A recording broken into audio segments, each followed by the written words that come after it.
Hello दोस्तों, welcome to main point study. So आज हम करने वाले हैं previous year question political parties के। ठीक है, क्लास 10th के सिविक्स का चैप्टर नंबर 6 है ये। और आपको पता ही है कि प्रीवियस ईयर क्वेश्चन करना कितने ज़्यादा इंपॉर्टेंट है। अगर आपने एक चैप्टर के अंदर से प्रीवियस ईयर क्वेश्चन कर लिए ना उस चैप्टर के, तो समझ लो आपका चैप्टर खत्म है, क्योंकि क्वेश्चन रिपीट आते हैं। जैसे कि ये देखो, फर्स्ट क्वेश्चन ही आपका 5-6 बार रिपीट क्वेश्चन है। आपसे पूछा गया major function of political party, major function of political party, ruling party और अपोजिशन पार्टी के क्या काम होते हैं, फंक्शन होते हैं। बात वही है, फंक्शन ऑफ पॉलिटिकल पार्टीज़। ठीक है, इसमें भी पूछा गया कि मेजर रोल निभाती है डेमोक्रेसी में पॉलिटिकल पार्टी, एक्सप्लेन करना है हाउ। तो इसके भी 5 पॉइंट लिखने हैं, ये भी फंक्शन लिखने हैं आपको पॉलिटिकल पार्टीज़ के। एक तरह से जो गवर्नमेंट होती है, ठीक है, वही पॉलिटिकल पार्टी ही गवर्नमेंट होती है, तो इसको भी आपको एक्सप्लेन करना है। इसमें भी फंक्शन ऑफ पॉलिटिकल पार्टीज़, मतलब 5-6 बार, 1 2 3 4 5 बार आया हुआ ये क्वेश्चन है और मोस्ट इंपॉर्टेंट क्वेश्चन। और ऐसे ही मैंने बहुत सारे क्वेश्चन लिखे हुए हैं। ठीक है, अगर आपने ये कर लिया तो समझ लो आपका चैप्टर खत्म है।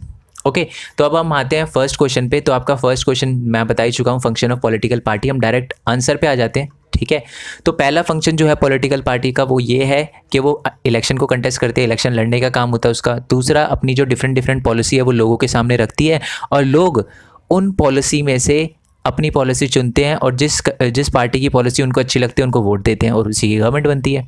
ठीक है, अगर कोई पार्टी जीत जाती है तो वो रूलिंग पार्टी रहती है, और वो एक डिसाइसिव रोल निभाती है लॉ मेकिंग में, यानी कंट्री के लिए लॉ वगैरह बनाने का काम होता है उसका। जैसे इस टाइम बीजेपी जीती हुई है सेंट्रल गवर्नमेंट में, तो वो कानून बनाती है, नोटबंदी वगैरह जो उसने करी है, तो वो भी एक कानून बना रही है, तो ये भी उसका काम है। ठीक है, और साथ ही में वो बहुत सारे पार्टी के लीडर्स को भी रिक्रूट करती है, मतलब फाइनेंस मिनिस्टर, ये मिनिस्टर, वो मिनिस्टर, एजुकेशन मिनिस्टर। ठीक है, आप बताना हमारे एजुकेशन मिनिस्टर इस टाइम कौन है। ठीक है, कमेंट बॉक्स में। आई होप आपको पता हो।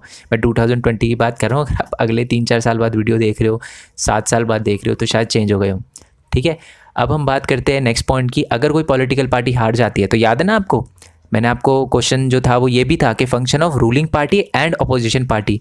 अगर कोई पार्टी हार जाती है तो वो क्या करती है, एक अपोजिशन का काम करती है, गवर्नमेंट के वॉइस को, चीज़ों को क्रिटिसाइज़ करती है। अगर कोई गलत रॉन्ग पॉलिसी बनाती है कोई पॉलिटिकल पार्टी, रूलिंग पार्टी जो जीत जाती है, तो उसको क्रिटिसाइज़ करने का काम होता है हमारी अपोजिशन पॉलिटिकल पार्टी का। ठीक है, और साथ ही में ये क्या करती है, पब्लिक ओपिनियन भी शेप करती है। मान लो लोगों को कोई दिक्कत है तो उनसे रिलेटेड मूवमेंट वगैरह करना, ठीक है, आवाज़ उठाना, हमारी पॉलिटिकल पार्टीज़ का काम होता है जो हार जाती है। ठीक है, जैसे इस टाइम क्या है, कांग्रेस पार्टी है अपोजिशन में, वो हार गई है तो अपोजिशन में। तो कोई भी चीज़ अगर उनको गलत लगती है, चीज़ों के दाम वगैरह बढ़ जाते हैं, इन्फ्लेशन बहुत ज़्यादा, महंगाई बहुत ज़्यादा बढ़ जाती है, तो इसके खिलाफ मूवमेंट वगैरह चलाते हैं। ठीक है, और जो एक लास्ट और मोस्ट इंपॉर्टेंट पॉइंट ये है कि जो पॉलिटिकल पार्टीज़ होती है ना, वो government machinery and welfare scheme का एक्सेस प्रोवाइड करती है लोगों के पास। इसका मतलब क्या है, अगर आपके आधार कार्ड में कुछ चेंज कराना हो, आपके राशन कार्ड में चेंज कराना हो, और ऐसी चीज़ें करवानी हो ना, तो आप देखोगे गवर्नमेंट ऑफिस के बाहर कम लाइन लगी हुई होती है, और पॉलिटिकल पार्टी का जो लीडर होता है ना, उसके घर के बाहर बहुत ज़्यादा लंबी लाइन लगी हुई होती है। तो एक तरह से जो पॉलिटिकल लीडर होते हैं ना, वही लोगों को क्या करते हैं, एक्सेस प्रोवाइड करते हैं गवर्नमेंट मशीनरी का। क्योंकि जो लोग होते हैं, नॉर्मल लोग होते हैं, वो किसी गवर्नमेंट ऑफिसर के डिपार्टमेंट में या उसके ऑफिस में जाने से थोड़ा हिचकिचाते हैं, बट जिनको उन्होंने वोट दिया उसके पास जाने से हिचकिचाते नहीं है। आप कभी देखना, अगर आप किसी पॉलिटिकल लीडर को जानते हो तो उसके घर के बाहर देखो हमेशा लाइन लगी रहती है, उसके ऑफिस के बाहर हमेशा लाइन लगी रहती है। और ये छोटे छोटे काम, पेंशन से रिलेटेड, जो कि उनका काम नहीं होता, बट एक तरह से वो गवर्नमेंट की जो भी मशीनरी होती है, उनका वेलफेयर स्कीम और मशीनरी जो होती है उनका एक्सेस प्रोवाइड करती है। Most important question ditto learn करना है आपको। ठीक है, और जब मैंने चैप्टर पढ़ाया था ना, तो मैंने आपको बता दिया था फंक्शन जो है वो मोस्ट इंपॉर्टेंट है। ठीक है, तो आपको करने ही करने हैं। नेक्स्ट क्वेश्चन 2014 में आया हुआ क्वेश्चन है ये। आपसे क्वेश्चन जो पूछा गया है वो ये है कि 3 इंपॉर्टेंट कंपोनेंट बताने हैं हमारी पॉलिटिकल पार्टीज़ के, यानी कौन कौन से लोग होते हैं पॉलिटिकल पार्टीज़ में। पहले तो होते हैं लीडर्स, जिनके नाम पे पॉलिटिकल पार्टी चलती है। फिर आते हैं एक्टिव मेंबर जिसे हम कह सकते हैं कार्यकर्ता, ठीक है, जो ग्राउंड लेवल पे काम करते हैं। और तीसरे होते हैं फॉलोवर, जो सपोर्ट करते हैं, जिनका ज़रूरी नहीं है फॉलोवर का किसी पॉलिटिकल पार्टी से लेना देना हो, बट वो सपोर्ट करते हैं। और वो सपोर्ट करते हैं, इसकी वजह से उनमें पार्टिसनशिप की फीलिंग भी आ जाती है। अभी क्या होता है पार्टिसनशिप, याद होगा मैंने जब आपको चैप्टर पढ़ाया था तो मैंने आपको बताया था, जबरा फैन से आप याद रख सकते हो। मतलब कोई बंदा होता है ना, जिसको कांग्रेस पार्टी की आप अच्छा, मतलब कुछ बुरी बातें बताओ तो मानने के लिए रेडी नहीं, आप बीजेपी की कुछ बुरी बातें बनाओ, मतलब कुछ होते हैं ना जो सही और गलत में भेद ही नहीं रख पाते। मतलब एक ऑब्वियस सी बात है, देखो ये बात तो आपको माननी पड़ेगी, हर एक पॉलिटिकल पार्टी, व्हेन आई से हर एक पॉलिटिकल पार्टी इंडिया के अंदर कुछ ना कुछ उसमें कमियां ज़रूर होती है। अच्छाई होती होगी बट कमियां भी होती है। बट जो पार्टीशन लोग होते हैं, ठीक है, जिनमें पार्टिसनशिप की फीलिंग होती है, वो कोई बुरी चीज़ सुन ही नहीं सकते पार्टी के बारे में, ठीक है, तो वो कुछ जबरा फ़ैन होते हैं। पड़ोस में हमको बहुत सारे अंकल मिल जाएंगे ऐसे, ठीक है, मेरे पड़ोस में भी है, तो हम आगे बात करते हैं, इसके बारे में बात नहीं करेंगे हम, ठीक है। नेक्स्ट क्वेश्चन 2014 में आया हुआ क्वेश्चन है 2012 में, और ये भी किसी में आया हुआ होगा, मैंने लिखा नहीं है।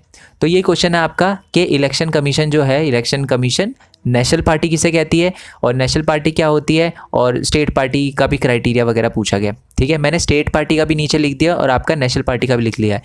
आपको डिफरेंस भी आ सकता है, तो टेबुलर फॉर्म में लिखा है। देखो, नेशनल पार्टी वो होती है जिसका इन्फ्लुएंस पूरी कंट्री पे होता है, स्टेट पार्टी वो होती है जिसका जो इन्फ्लुएंस होता है वो कुछ स्टेट तक सीमित होता है। अब क्राइटेरिया सुन लो, मोस्ट इंपॉर्टेंट चीज़ है, ज़रूर पूछी जाती है। अगर कोई पॉलिटिकल पार्टी लोकसभा के इलेक्शन में 6% वोट ले आए तो वो नेशनल पार्टी कहलाएगी, और अगर वो ऐसा नहीं कर पाती तो 4 अलग अलग स्टेट के जो स्टेट इलेक्शन होते हैं ना, उनमें 6% वोट लिया है, ठीक है, और साथ ही में अपनी 4 सीटें लिया है लोकसभा में, तो वो एक नेशनल पार्टी कहलाएगी, ठीक है। जैसे इंडियन नेशनल कांग्रेस, ये पॉलिटिकल पार्टी जो है, कांग्रेस पार्टी, उसने क्राइटेरिया पूरा किया था। भारतीय जनता पार्टी, उसने क्राइटेरिया पूरा किया, इसलिए उसको नेशनल पार्टी कहा जाता है, ठीक है। और एक होती है स्टेट पार्टी। स्टेट पार्टी मैं आपको बता ही चुका हूँ, अब इनका क्राइटेरिया सुन लो।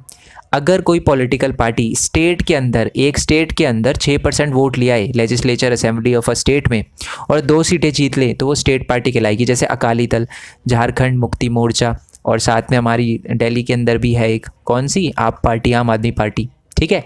अब आते हैं नेक्स्ट क्वेश्चन पे। 2012, 14, 17, 16, 15, 18, अरे ये तो बहुत बार आया हुआ क्वेश्चन है, बट ये थोड़ा सा अलग है। क्यों? देखो, आपको 4 प्रॉब्लम बतानी है पॉलिटिकल पार्टीज़ में, ठीक है, और इसमें पूछा गया लैक ऑफ इंटरनल डेमोक्रेसी बताना है। मतलब ये जो 4 पॉइंट पूछे गए ना, उसमें से एक पॉइंट ये है, सेकंड पॉइंट ये है, यही फर्स्ट पॉइंट है, ठीक है। तो आपको डायरेक्ट अगर क्वेश्चन आता है कि मेजर प्रॉब्लम बताओ, और इसका आंसर मैंने थोड़ा बड़ा लिखा है, आप देखोगे नोट्स की फोटो ली, और थोड़ा बड़ा इसलिए लिखा है कि मान लो अगर आपको डायरेक्टली आ जाए कि लैक ऑफ इंटरनल डेमोक्रेसी, जैसे आप देख सकते हो, why is there a lack of internal democracy, पूछ लिया जाए तो उसके बारे में आप अच्छे से एक्सप्लेन कर सको। 3 मार्क्स में आएगा क्वेश्चन, तो अच्छे से एक्सप्लेन कर सको, इसके लिए मैंने थोड़ा स्क्रीनशॉट ही ले लिया है नोट्स का। अच्छा, एक और बात, ये पूरा का पूरा चैप्टर मैं नोट्स के साथ एक्सप्लेन कर चुका हूँ, इसकी एमसीक्यू की वीडियो भी बना चुका हूँ, तो उसका लिंक आपको नीचे डिस्क्रिप्शन में मिल जाएगा। अगर आपने नहीं देखा और एग्ज़ाम में थोड़ा टाइम है, यानी 1 महीना है, 1.5 महीना है, तो आप वो वीडियो जाकर ज़रूर देख कर आना, ठीक है। इससे आपकी कॉन्सेप्ट छोटे छोटे क्लियर हो जाएंगे। ओके जी, ओके।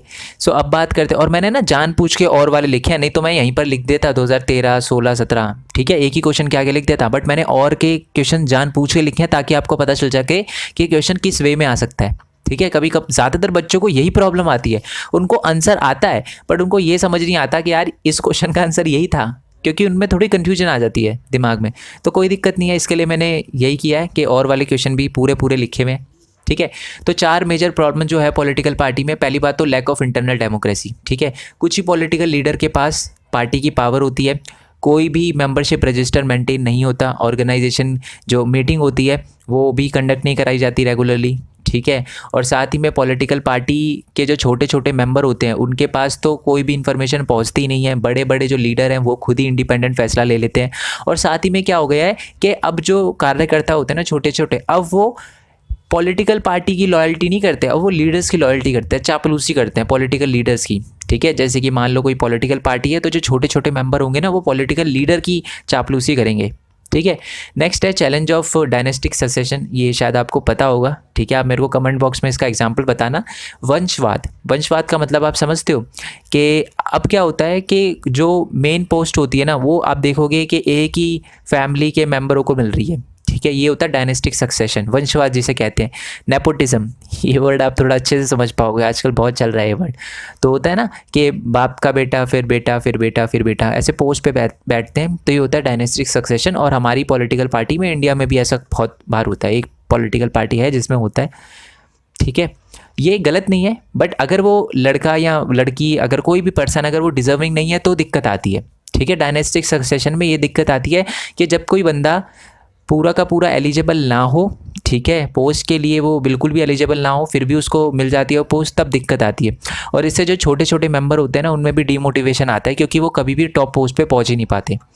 नेक्स्ट जो प्रॉब्लम हो वो ये है कि मनी एंड मसल पावर। बहुत सारी पॉलिटिकल पार्टी जीतने के लिए ऐसे लोगों को टिकट दे देती है जो अमीर है, वोट खरीदने के लिए, और जब वो जीत जाते हैं तो फिर अपना ही प्रॉफिट करवाने के चक्कर में, अमीरों का ही प्रॉफिट कराने के चक्कर में पॉलिसी चेंज करते हैं, जो कि हमारी कंट्री के लिए बहुत ज़्यादा दिक्कत है, गरीब लोगों का हमेशा नुकसान होगा इससे। नेक्स्ट है मसल पावर। मसल पावर का यही मतलब है, लोग जो हैं पॉलिटिकल पार्टी ऐसे लोगों को दे देती है टिकट जो थोड़ा क्या कहते हैं उसको, बदमाश हो, ठीक है, ये वर्ड शायद पता हो आप, बदमाश हो या ऐसे, बदमाश बोलते हैं, बदमाश भी नहीं बोलते, बदमाश हो, ठीक है, क्रिमिनल बैकग्राउंड हो उसका, तो इसलिए दिया जाता है ताकि वो लोगों को डरा सके और वोट पा सके और जीत सके। शॉर्टकट अपनाती है पॉलिटिकल पार्टी और ये बहुत बड़ी प्रॉब्लम है। नेक्स्ट है लैक ऑफ मीनिंगफुल चॉइस। हर पॉलिटिकल पार्टी ना अब सेम बोलने लग गई है, कोई उनमें ना कोई मेजर चेंज देखने के लिए नहीं मिलता। इससे क्या होता है कि कहीं ना कहीं जो आइडियोलॉजिकल डिफरेंस आ रहा है ना, वो दिक्कत दे रहा है लोगों को। क्यों? लोग पहले क्या करते थे, एक पॉलिटिकल पार्टी को चुनते थे, ठीक है, मान लो कोई पॉलिटिकल पार्टी है वो ये बोलती है कि जी हम पानी और बिजली मुफ्त कर देंगे, दूसरी भी पॉलिटिकल पार्टी ये बोलती, हो गई ना दिक्कत। क्यों? दोनों की दोनों सेम बोल रही है, अब लोग कंफ्यूज हो गए। तो इससे क्या हो रहा है, कहीं ना कहीं एक बहुत बड़ी दिक्कत आ रही है, सारी की सारी पॉलिटिकल पार्टी सेम होती जा रही है, इससे आइडियोलॉजिकल डिफरेंस खत्म होते जा रहा है धीरे धीरे, ठीक है। और लोगों के पास अब कोई बंदा ऐसा हो जो बोले कि नहीं हमें फ्री में नहीं चाहिए, ऐसे तो हम आलसी बन जाएंगे, तो वो कहाँ जाएगा बंदा, वो तो फिर वोट ही नहीं देगा। तो ये दिक्कत आती है, समझ रहे हो। आई होप ये आपको क्लियर हो गया हो। अब बात करते हैं नेक्स्ट क्वेश्चन की। 2014 में आया हुआ क्वेश्चन है ये भी, कि डिफेक्शन का मतलब क्या होता है। देखो सिंपल है ये, जब कोई एक पॉलिटिकल लीडर दूसरी पॉलिटिकल पार्टी में चला जाता है जीतने के बाद, ठीक है, तो इसको कहते हैं डिफेक्शन। एक है ना, मैंने शायद जब भी चैप्टर पढ़ाए थे तो मैंने बताया था आपको गया राम के बारे में। हरियाणा के एक लीडर थे, शायद आपने 9th क्लास में पढ़ा भी हो, उनका नाम ही गया राम पड़ गया था, आया राम। और क्योंकि एक है ना उनका नाम गया राम था, तो एक बार एक एमपी ने है ना उनको बोला आया राम गया राम, क्योंकि है ना बार बार पॉलिटिकल, एक ही दिन में उन्होंने तीन बार पॉलिटिकल पार्टी चेंज करी थी उन्होंने पोस्ट के चक्कर में। तो ये हमारी पॉलिटिकल पार्टी की बहुत बड़ी प्रॉब्लम है, क्योंकि देखो अगर एक बंदा एक पार्टी से जीत कर दूसरी पार्टी में चला जाए तो फिर तो दिक्कत आ जाएगी, है ना। जीत गया वो, अब उस एरिया का तो वो लीडर बन गया, अब चाहे वो इस पार्टी में रहे और उस पार्टी में रहे, मतलब दूसरी पार्टी कहती है आप मेरे पास आ जाओ, सीट तो है ही आपके पास, हम आपको पैसे भी दे देंगे।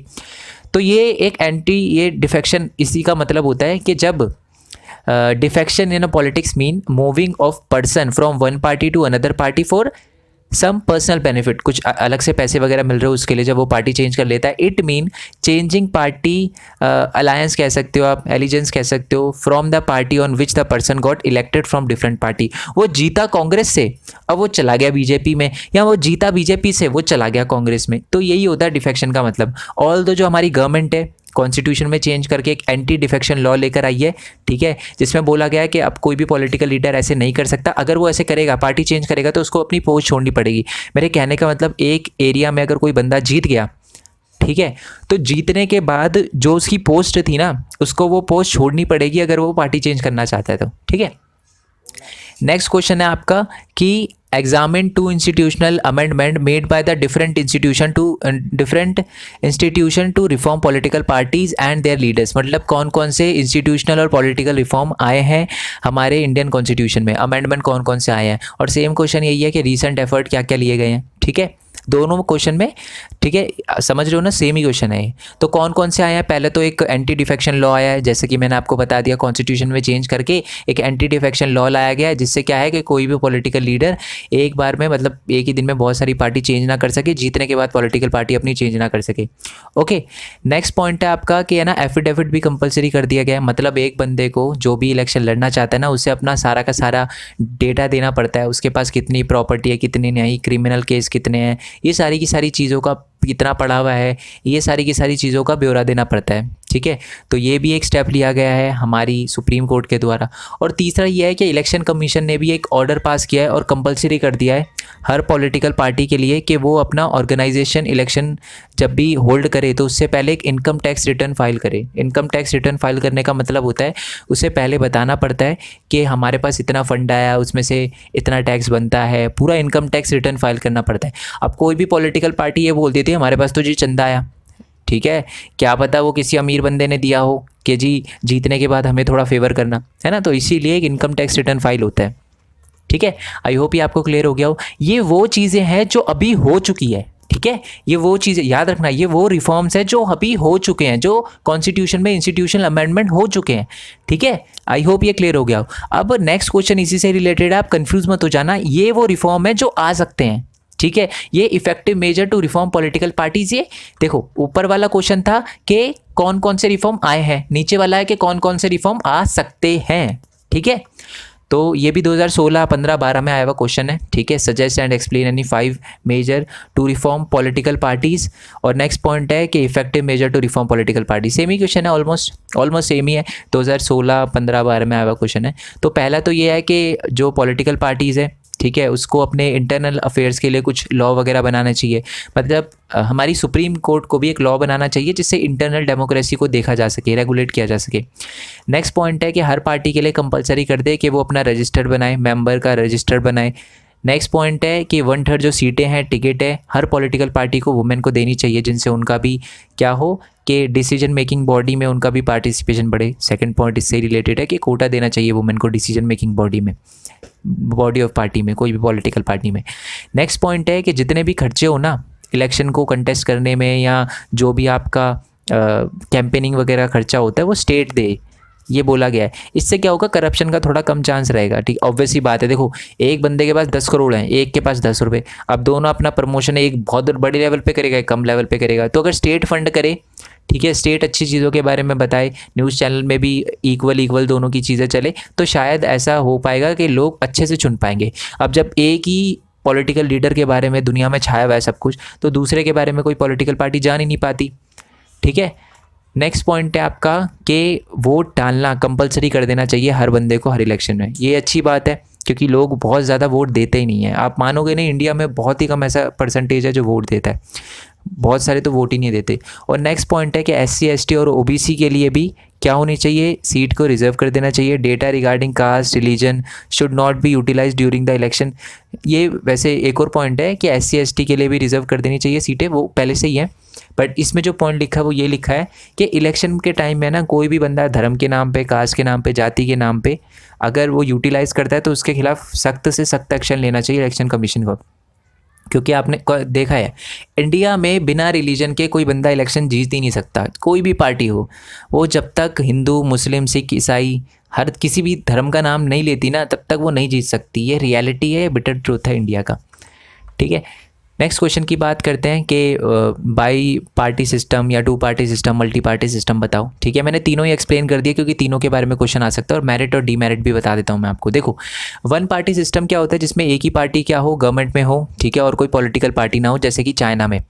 मेरिट क्या है इसका कि स्टेबल गवर्नमेंट होती है, ठीक है, लॉन्ग टर्म में काम कर पाती है। सबसे बड़ा डीमेरिट क्या है इसका, क्योंकि ये डेमोक्रेटिक ऑप्शन नहीं है, लोगों के पास चॉइस नहीं होती। 2 पार्टी सिस्टम की बात करते हैं, इसमें 2 पार्टी के बीच में पावर चलती रहती है। इसका भी डीमेरिट यही है कि एक स्टेबल गवर्नमेंट रहती है, कोलिजन गवर्नमेंट नहीं रहती, या तो इसकी बनेगी या इसकी बनेगी, ये कन्फर्म होता है। इसका लॉस जो है वो सबसे बड़ा ये है कि लोगों के पास ज़्यादा चॉइस नहीं होती। ठीक है, ज़्यादा चॉइस नहीं होती, ये एक बहुत बड़ा लॉस है इसका। ओके, और स्टेबल गवर्नमेंट रहती है, प्रॉफिट है, मतलब प्रॉफिट कह रहा हूँ मैं, मेरिट है, ये बता चुका हूँ मैं आपको। मल्टी पार्टी सिस्टम की बात करते हैं, इसमें क्या होता है, बहुत सारी पॉलिटिकल पार्टीज़ होती हैं। ठीक है, इसका फ़ायदा ये है कि लोगों के पास बहुत ज़्यादा चॉइस होती है। ठीक है, डाइवर्सिटी वाली पार्लियामेंट बनती है। इसका ड्रॉबैक ये है कि स्टेबल गवर्नमेंट नहीं रह पाती, कोलिजन गवर्नमेंट रहती है। ठीक है, तो आई होप आपको ये वाला क्वेश्चन समझ आ गया। अब नेक्स्ट क्वेश्चन की बात करते हैं। किसी बच्चे ने मेरे से बोला था कि सर कभी भी है ना पॉलिटिकल पार्टी के बारे में डिस्क्रिप्शन नहीं आता। मैंने उससे बोला था दोस्त आता है और आपको लर्न करना ही करना है। तो ये 2016 में आया हुआ क्वेश्चन है, 2017 में। 2016 में आया था कि भारतीय जनता पार्टी के बारे में बताओ, 2017 में आया था आपका कि बहुजन समाज पार्टी के बारे में बताओ। अब किसी ज़रूरी थोड़ी ना है कि अभी 2020 का जो 21 का जो होगा उसमें आपसे इसी पार्टी का पूछे, किसी भी पार्टी का पूछ सकता है, तो इसलिए मैंने हर पार्टी का बताया है। ठीक है, देखो तृणमूल कांग्रेस, जो बच्चे वेस्ट बंगाल से बिलोंग करते हैं उन्हें अच्छे से पता होगा, ममता बनर्जी की पार्टी है, 1998 में बनी थी, 2016 में नेशनल पार्टी बनी है। सिंबल इनका फ्लावर और ग्रास वाला है, मैंने जब चैप्टर एक्सप्लेन किया था तो बताया था। और ये सेकुलरिज्म और फेडरलिज्म पे पूरी तरीके से कमिटेड है। उनका कहना है कि सेकुलरिज्म और फेडरलिज्म होना चाहिए। नेक्स्ट पॉइंट है आपका कि वेस्ट बंगाल में 2011 से है और इसकी प्रेजेंस अरुणाचल प्रदेश, मणिपुर और त्रिपुरा में भी पाई जाती है। ठीक है, 2019 के जनरल इलेक्शन में से 4.07% वोट मिले और 22 सीटें मिली, जो कि अच्छी खासी है, और 4th लार्जेस्ट पार्टी है हमारी लोकसभा में। ठीक है, फर्स्ट है आपकी बीजेपी, सेकंड है आपकी कांग्रेस, थर्ड है DMK, फोर्थ है अपनी ये वाली पार्टी तृणमूल कांग्रेस, ममता बनर्जी की। बहुजन समाज पार्टी की बात करते हैं, 84 में कांशीराम जी ने बनाई थी। ठीक है। और ये बहुजन समाज यानी जो आपकी एससी है, ओबीसी है, दलित है, ठीक है, और रिलीजियस माइनॉरिटी उनके लिए काम करती है। नेक्स्ट है कि ये जो है आपके इंस्पिरेशन लेती है साहू महाराज जी, आपकी महात्मा फूले, पेरियार, रामास्वामी नायकर, साथ में बाबा साहेब अम्बेडकर, इनकी आइडियोलॉजी पे चलती है, इनकी इनसे इंस्पिरेशन लेकर चलती है पॉलिटिकल पार्टी। इनकी प्रेजेंस बहुत अलग अलग स्टेट में देखी जा सकती है। और साथ ही में ये जो पॉलिटिकल पार्टी है वो बहुत टाइम तक गवर्नमेंट में रही थी यूपी के अंदर। बहुत बार इसने अपनी गवर्नमेंट बनाई थी यूपी के अंदर, स्टेट गवर्नमेंट की बात हो रही है यहाँ पर। ओके, 2019 के जो लोकसभा इलेक्शन में उसको 3.63% वोट मिले और 10 सीटें, ठीक है। और बाकी भारतीय जनता पार्टी के बारे में, इसके बारे में बता देता हूँ कि किसके बारे में क्वेश्चन आया था, बाकी नीचे आपको ले जाऊँगा, आप एक बार रीड कर लेना, ठीक है। 1980 में ये पार्टी बनी थी, भारतीय जनसंघ से ये पार्टी बनी है। मैं आपको बता दूं, एक भारतीय जनसंघ थी जो 1951 में बनी थी, श्यामा प्रसाद मुखर्जी जी ने बनाई थी ये पार्टी। मैं दिल्ली में रहता हूँ, मेरे घर के पास ही एक श्यामा प्रसाद मुखर्जी का कॉलेज है, ठीक है। तो श्यामा प्रसाद मुखर्जी ने ये एक पार्टी बनाई थी भारतीय जनसंघ, उसी के आइडिया पे चलने वाली 1980 में पार्टी बनी थी जिसका नाम था भारतीय जनता पार्टी, ठीक है। और ये जो थी ये चाहती थी कि इंडिया को एक मॉडर्न इंडिया बनाया जाए, स्ट्रॉन्ग नेशन बनाया जाए विथ कल्चर। हम अपने कल्चर और वैल्यू की वजह से ही आगे बढ़ सकते हैं, उसके अलावा हम आगे नहीं बढ़ सकते। ह्यूमनिज़्म और अंत्योदय पे ये पार्टी चलती है। साथ ही में कुछ डिमांड है इसकी। पहली बात तो यह है कि कश्मीर को पूरी तरीके से इंडिया में मर्ज कर देना चाहिए, जो कि कर दिया भारतीय जनता पार्टी ने। और मतलब कोई भी 370 या स्पेशल राइट वगैरह नहीं देना चाहिए। और साथ में ये यूनिफॉर्म सिविल कोड लाना चाहते हैं, सबके लिए, सब धर्मों के लिए इक्वल राइट लाना चाहते हैं। और ये जो पार्टी है 1998 में एनडीए में आई थी। अभी एनडीए का मतलब समझा देता हूँ मैं आपको, ध्यान से सुनना। जब बहुत सारी पार्टी आपस में मिल के कोई गवर्नमेंट चलाए तो उसे कहते हैं अलायंस। तो ये एनडीए भी अलायंस है और इसमें जो मेन पार्टी थी वो बीजेपी थी, ठीक है। इसको कहते हैं हम नेशनल डेमोक्रेटिक अलायंस, ठीक है। तो ये जो थी ये बीजेपी का अलायंस था, सबसे बड़ी पार्टी इसमें बीजेपी थी। 2019 की बात करें, अभी जो इलेक्शन हुआ पिछले साल लोकसभा का, उसमें सबसे बड़ी पार्टी थी, इसको 303 सीटें मिली थी, ठीक है। और बाकी ये सीपीआई के बारे में इतना याद रखना है, 1925 में बनी थी पार्टी। 1 मार्क्स में क्वेश्चन ज़रूर आता है अगर एमसीक्यू में आया था। और ये पार्टी जो थी ये सीपीआई टूट गई थी 1964 में, और उसी से एक पार्टी निकली थी जिसका नाम था सीपीआईएम। बाकी इनकी आइडियोलॉजी ऑलमोस्ट सेम है, ठीक है। नेक्स्ट पॉइंट है आपका इंडियन नेशनल कांग्रेस। इसके बारे में बहुत बार क्वेश्चन आ सकता है। 85 में बनी थी ये पॉलिटिकल पार्टी। इंडिपेंडेंस दिलाने में बहुत बड़ा रोल था। जवाहरलाल नेहरू जो थे इस पार्टी के बहुत ही प्रोमिनेंट लीडर थे। बहुत सालों तक इंडिया में इन्होंने रूल किया है, ठीक है। और साथ ही में न्यू इकोनॉमिक पॉलिसी ये लेकर आए थे 1991 में, जिनको ये पूरी तरीके से सपोर्ट करते हैं। बट इनका कहना है कि अगर इस न्यू इकोनॉमिक पॉलिसी में बोला गया था कि ट्रेड होना चाहिए दूसरी कंट्री के साथ, बट ट्रेड होने से क्या है कि हमारे यहाँ के जो प्रोड्यूसर है उनका नुकसान हो रहा है। तो ये जो हमारी कांग्रेस पार्टी, इनका कहना है कि ये इकोनॉमिक पॉलिसी जो है वो अच्छी है, मतलब ट्रेड तो होना चाहिए बट लोगों का भी ध्यान रखा जाना चाहिए, ठीक है। और अभी की बात करें 2019 के इलेक्शन में तो 52 सीटें मिली है, ठीक है। अब बात करते हैं एनसीपी की, नेशनलिस्ट कांग्रेस पार्टी। एक्चुअल में ये बता दूं 1999 में बनी थी। शरद पवार इनके लीडर हैं, ठीक है। उन्हीं के प्रेजेंस में पार्टी बनाई गई थी। ऑलमोस्ट जो कांग्रेस पार्टी सोचती है ना, जो उनकी आइडियोलॉजी है वही इनकी आइडियोलॉजी है। अब आप पूछोगे कि सर अलग क्यों हो गई थी? अलग सिर्फ एक वजह से हो गई थी। क्यों? क्योंकि जो हमारी कांग्रेस पार्टी थी, ये वाली ऊपर वाली इंडियन नेशनल कांग्रेस, उनमें ना कुछ लीडर चाहते थे कि इंडिया के अंदर जितनी भी पॉलिटिकल पार्टी है उन सब की मेन पोस्ट पे ना कोई ऐसा बंदा ही बैठे जो इंडिया में पैदा हुआ है। बट जैसा कि आपको पता है इंडियन नेशनल कांग्रेस के अंदर जो इस टाइम मेन लीडर है वो हमारी सोनिया गांधी जी हैं। अब सोनिया गांधी जी का जो जन्म है वो इंडिया में नहीं हुआ, तो इसलिए कुछ पॉलिटिकल लीडर ने इस बात को अपोज़ किया। जब इंडियन नेशनल कांग्रेस नहीं मानी कि नहीं हटाएंगे वो पोस्ट से, तो उन्होंने अलग पार्टी फॉर्म कर ली, ठीक है। जबकि मैं बता दूं 2004 में इन्होंने कांग्रेस पार्टी को सपोर्ट किया था। आइडियोलॉजी तो सेम थी बट इस बात पे कि लीडर जो रहेगा इंडियन बॉर्न होना चाहिए, इसके लिए प्रॉब्लम क्रिएट हो गई, ठीक है जी। सो आई होप आपको वीडियो अच्छी लगी हो तो लाइक करना, चैनल को सब्सक्राइब करना, जितना हो सके इस वीडियो को शेयर करना, ठीक है। And thank you for your support, बहुत ज़्यादा सपोर्ट मिला है आपका। बाकी चैप्टर के भी मैं जल्दी से अपलोड करूंगा वीडियो। हिस्ट्री के जितने भी एमसीक्यू थे, प्रीवियस ईयर के क्वेश्चन थे, और प्रीवियस ईयर के जितने भी क्वेश्चन थे, और साथ में मैं एमसीक्यू की भी वीडियो, दोनों चैप्टर यूरोप का नेशनलिज्म और नेशनलिज्म इन इंडिया, दोनों की ही वीडियो अपलोड कर चुका हूँ। एमसीक्यू की, प्रीवियस ईयर क्वेश्चन, और साथ ही में 1A की वीडियो के अंदर 1 शॉर्ट वीडियो भी मैं बना चुका हूँ। पूरा चैप्टर एक वीडियो के अंदर कवर करवा चुका हूँ। उनका लिंक भी आपको नीचे डिस्क्रिप्शन में मिल जाएगा, ठीक है। और पार्ट्स में भी समझाया है, तो अगर आप वो देख कर आना चाहो तो वो भी आप देख कर आ सकते हो। ये सारी की सारी चीज़ें एक्सप्लेन कर चुका हूँ मैं, और साथ ही में सिविक्स के भी जितने भी चैप्टर हैं वो सारे अपलोड कर चुका हूँ। मैं बता रहा हूँ कि जो आपका सिलेबस है ना इंग्लिश मीडियम वाले बच्चों का, वो सारा ख़त्म कर चुका हूँ मैं। साथ ही में मैं आपका हिस्ट्री का और ये सिविक्स का ऑलमोस्ट इसके बाद एक चैप्टर रहेगा, सारे आपके प्रीवियस ईयर क्वेश्चन अपलोड हो जाएंगे, एमसीक्यू अपलोड हो जाएंगे, और बाकी के भी मैं जल्दी जल्दी कर दूंगा, ठीक है।